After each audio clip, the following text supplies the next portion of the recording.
Hey guys, Colby here. Welcome back to another Raid Shadow Legends video. Today we're showcasing a Wales only kind of team for Spiders Den hard mode 10. If you want to speed farm it, then this video is for you. Unfortunately guys, if you are not a Whale, if you don't have, well, not specifically Wales, but if you don't have these specific champions, and I'm talking very specific, very end game champions, then this will not really help you. But if you're here just for a good time to see, a really fast team, how it works, how everything operates, the mindset behind building the team, then this one is for you. I'll give some other options to build this specific team if you have them, but this one is more of a 100% kind of team with unresistible debuffs, and of course a lot of damage that comes in only from some champions in the game. We don't have that many options anyway at the moment, especially for enemy max HP damage. So the disclaimer is out. If you're still here, thank you so much for watching. Consider subscribing also. Let's get started with the team. I'll show you the team. That the changes have been made. The spider has been officially fixed, so that instant kind of damage where we had ethos just instantly destroying the spider was there. We had the Trundas doing all the work. We even had Magnar doing a lot of work. That is away, of course. That is no more. I've showcased free-to-play teams before. This one is, as I said, a whole different thing. So let's get this started. I'll show the team how it works. I'll do a couple of runs. You'll just understand on how this works just by seeing it if you are end game. Okay, 10% from Cold Heart, unresistible HP burn here from Cisia, and then Acrisia does her A2, destroys the small spiderlings. Acrisia is the slowest one, and yeah, it's done, and the spider is down at 13 seconds. With unlimited frames, I believe I can get it to 11 seconds. I've done multiple runs with different outcomes. I think one of the CCS has a little bit more damage, but that doesn't really do anything here in terms of having us do a failed run. So that is all cool. Look at that, boom, 13 seconds.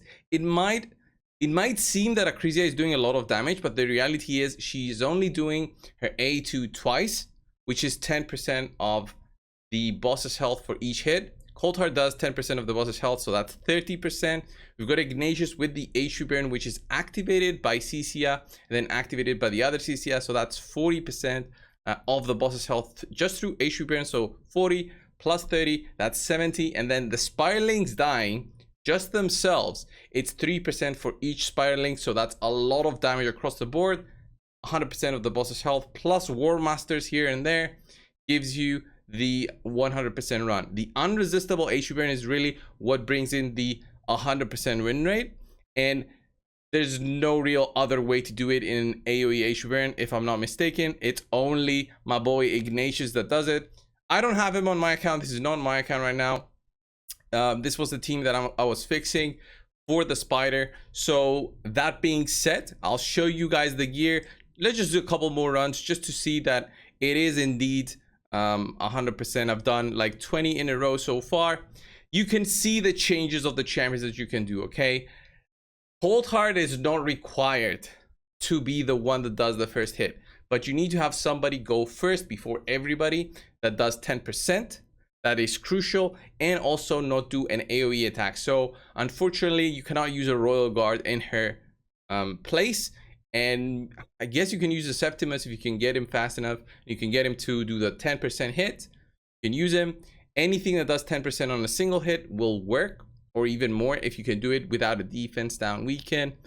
You can do it instead of Cold Heart. Cold Heart has the Awakening as well, which gives her a little bit more damage based on the enemies. So it's easier to build such a fast champion and also do a lot of damage. So then we've got the HP burn. Then boom, the activation. So activation of HP burns only comes in from a few champions in the game. Cisia, Theodore. If you go multiples of those, then you can switch them in and make this team work. So you can have double Cisia, double Theodore. That will work. Okay. I think it is difficult to replace Ignatius with something that will still give you 100%, because let's say Tunisia will have that resist chance on the 3% resist chance on her HP burn. that can possibly fail the run. I didn't want to try it since we had Ignatius available here. Let me just show you the gears overall, and you can understand on how everything operates. So Cecilia does not need to be empowered, does not need masteries, does not need any accuracy, does not need any damage. What she needs is the speed and the order. 252, anything above 245 will work for the spider to go before the big spider on hard mode 10. So you can see here the stats that she has were not intentional in terms of the attack and the crit damage. It's just what I wanted to put on these champions just to get them above that speed threshold.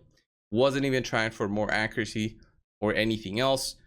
She doesn't even need her A2 to be booked, just have that in mind. And no masteries, as I've said. The same thing goes for the second Cecilia. Then let's have a look at Acrisia. She's built for the Hydra. Okay, so a Hydra Acrisia will do a lot of damage, and she will be built in Relentless. So sometimes you'll have her proc, and she might actually get an extra turn. But she is built the slowest one of the team at an exactly 251. So she goes right after everybody. Okay.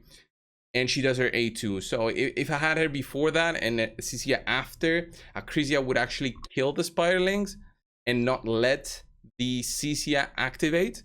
So you don't want that. You want the activations first, and then you want Acrisia to do the damage.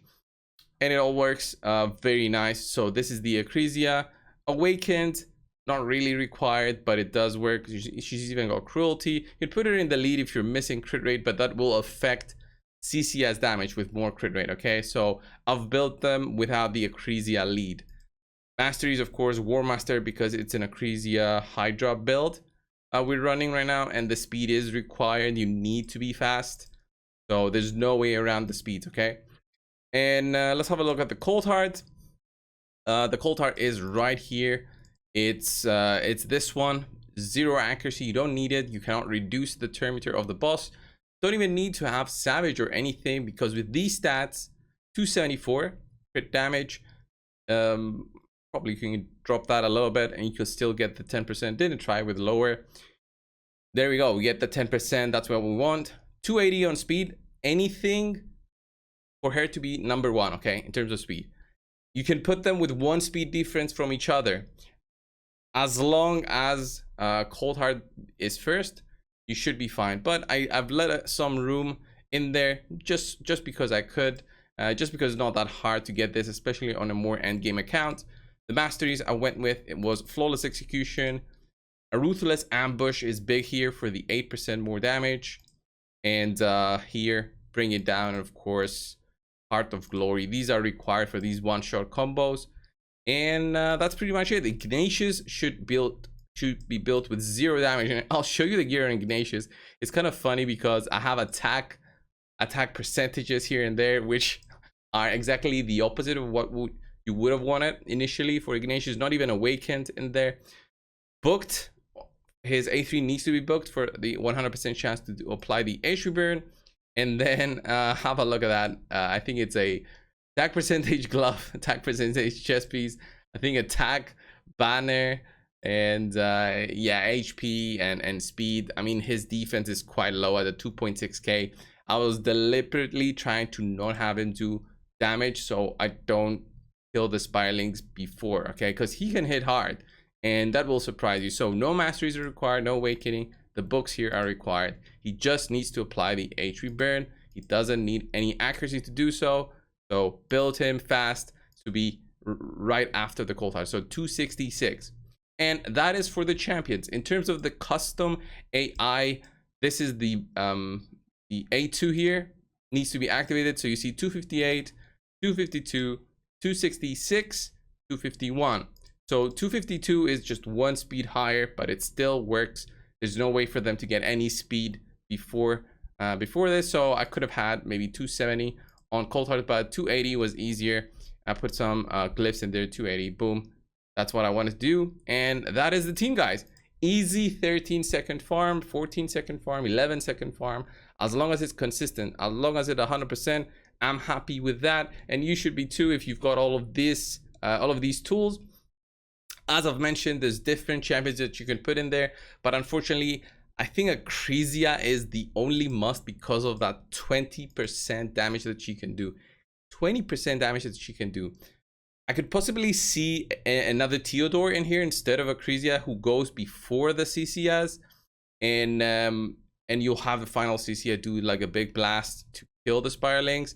But that is a whole different run, and I've seen 3 Theodore runs with Ignatius and a Cold Heart. I've seen that before. So this is for people who have not those champions and want to use their Acrisia for this one without changing her build at all. Still the Hydra build still works fantastic. The CCS don't even need accuracy, so you can put the accuracy gear on somebody else. Easy run, easy clears. Mythical gear farming is where it is right now. It's is what everybody's doing this week, right? So that being said, that is the video for today, guys. I hope you enjoy it. I know it doesn't help the vast majority of players out there, and I think I saw Chrisia do a 1.3 there, so not exactly 10% per hit, but it still works. So I know it doesn't help the vast majority, but for the people that it does help, this is the build to run it. This is the speed farming build. Thank you guys so much, and I'll see you in the next one. See ya. By the way, I'll see you after I finish this run. I want to see the big burst come in. Boom, boom. Hey, now she did actually. She did the 10%. See you guys.